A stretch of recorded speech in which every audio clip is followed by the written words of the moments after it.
আইদেউ এগৰাকী কি বুলি কৈছে প্ৰথমতে শুনকচোন। সন্মানীয় তৰুণ গগৈ দেৱে সূতা আৰু ববলৈ দিছিলে গামোচা। গম পাইছে? এই গিৰেকবোৰক ভিতৰত সোমাই সোমাই চুলাই খাবলৈ 1250 টকা দিয়া নাই। আইদেউ ঐ, তোমাৰ আঁচনি, তোমালোকৰ আঁচনি অসমৰ মানুহে আৰু বুজিবলৈ বাকী নাই। সেই কংগ্ৰেছ চৰকাৰৰ দিনৰ যি আঁচনি আছিল, সূতা কম্বলৰ আঁচনি, সেই আঁচনি অসমৰ জনগণে কিমান উপকৃত হ'ল ভালদৰে ইয়াৰ বুজি পালে অসমৰ ৰাইজে। এই 1200 টকা যে উপলুঙা কৰিছ, এই 1200 টকাই অসমৰ জনগণৰ কিমান উপকৃত হৈছে সেইটো তই নুবুজিবি।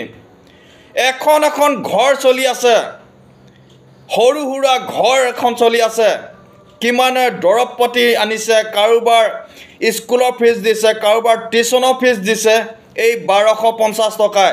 তই কৈছ বোলে এই 1250 টকাৰ মদ খাই খাই ভিতৰত সোমাই থাকে গিৰিয়েকবিলাকে, সেইকাৰণে এইবিলাক আঁচনি চৰকাৰে দিছে বোলে। কিমান ডাঙৰ কথা এটা কৈ দিছে, কিমান ডাঙৰ কথা। এইগৰাকীক চৰকাৰৰ যিবিলাক সুবিধা আছে নহয়, অতি সোনকালে এইগৰাকী কাটিব লাগে। এইগৰাকী যিবিলাক সুবিধা আছে চব কাটিব লাগে।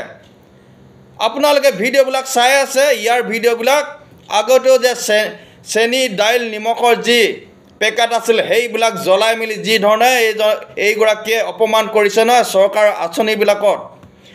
এইগৰাকী আঁচনি যিবিলাক আছে সকলোবিলাক কাটিব লাগে। কাটিব লাগে নাই বন্ধুসকল?